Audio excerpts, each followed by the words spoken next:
1, 2, 3. Hello everyone, we are from Group 1. My name is Antik Aurellia Noor. My name is Athaya Fathii Zulkarnain. My name is Deatisa Song. My name is Gregorius Rio Wibisono. And we are going to present case study 2 about automatic water tank filling system.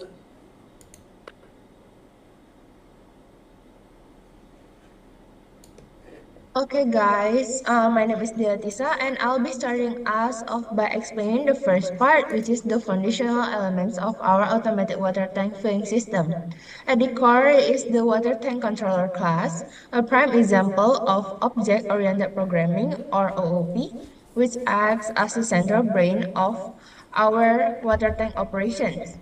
First, when we first set up our controller, in the init method, we define two critical parameters. The first one is the lower limit, for example, 20%, and this is the water level where the pump turns on. And the second parameter is the upper limit, for example, 85% is the level where the pump turns off to prevent the overflow. We also initialize the pump status to off and prepare a sensor history list with a window size of 3 readings. This window size is crucial for our filter sensor reading method. Raw sensor data can be shaky, so this method uses a moving average filter to take the last raw reading, combines it with the previous two, and then calculates the smoothed average. This provides a much more stable and reliable representation of the actual water level.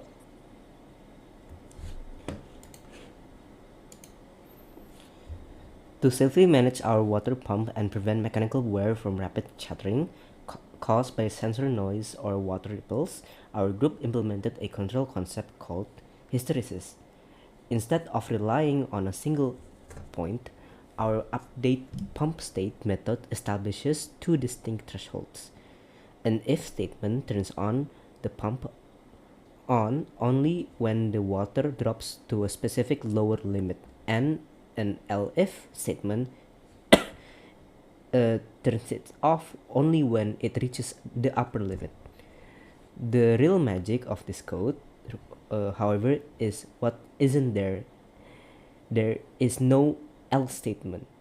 By omitting an else condition, we create a deliberate deadband in space between these two limits. If the water level sits anywhere in this middle zone, the code simply bypasses the logic block, ignores the fluctuating readings, and maintains its previous state, staying on if it was already filling, or staying off if it was draining. This simple omission ensures the pump runs in long, smooth, and highly efficient cycles rather than flickering on and off.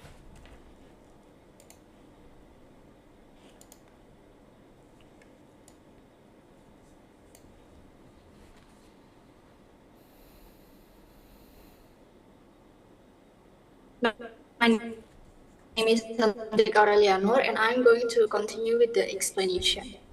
The run simulation is the main function that controls the entire simulation process. And then the print equals 75 will print the equal symbol 75 times to create neat separator borders so the output is cleaner and more organized. The title print displays the name of the automatic water tank simulation system.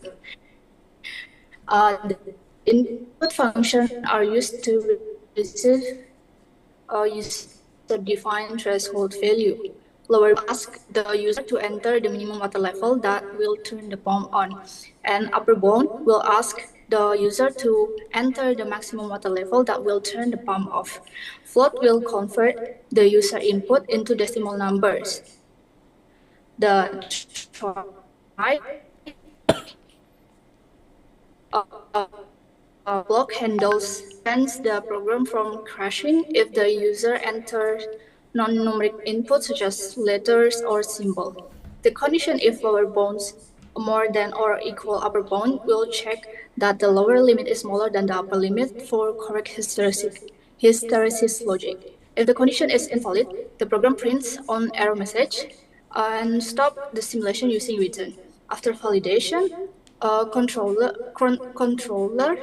creates the main controller object responsible for pump control and managing sensor filtering. Raw sensor data list stores simulated water level readings with fluctuation to imitate real sensor behavior.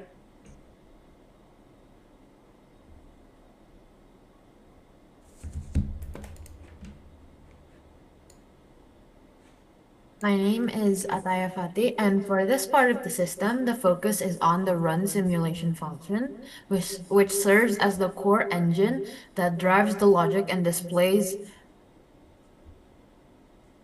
the results.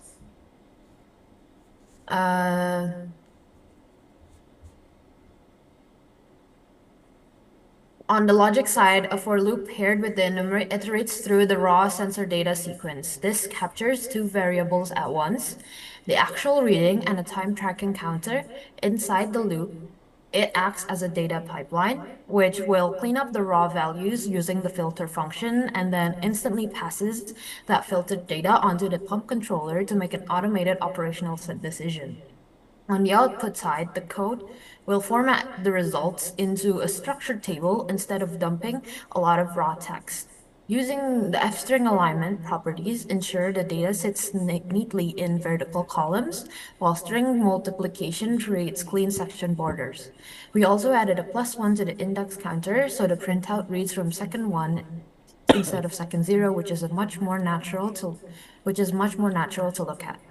Finally, the script is wrapped in an if name equals main block. This is a standard safety feature, ensuring the simulation only executes when this specific file is running directly, preventing any accidental triggers if these processing functions are imported into another program later.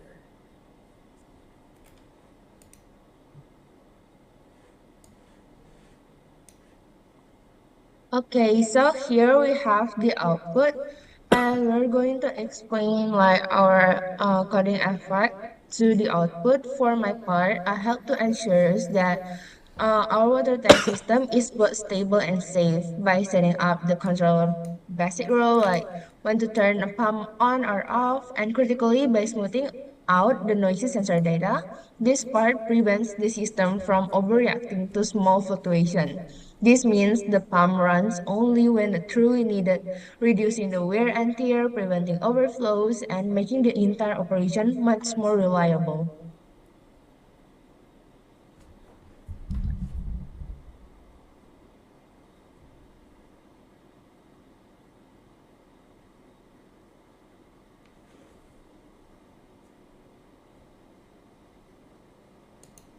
And that is it from our presentation. Hopefully our presentation will be insightful, and thank you for listening and watching.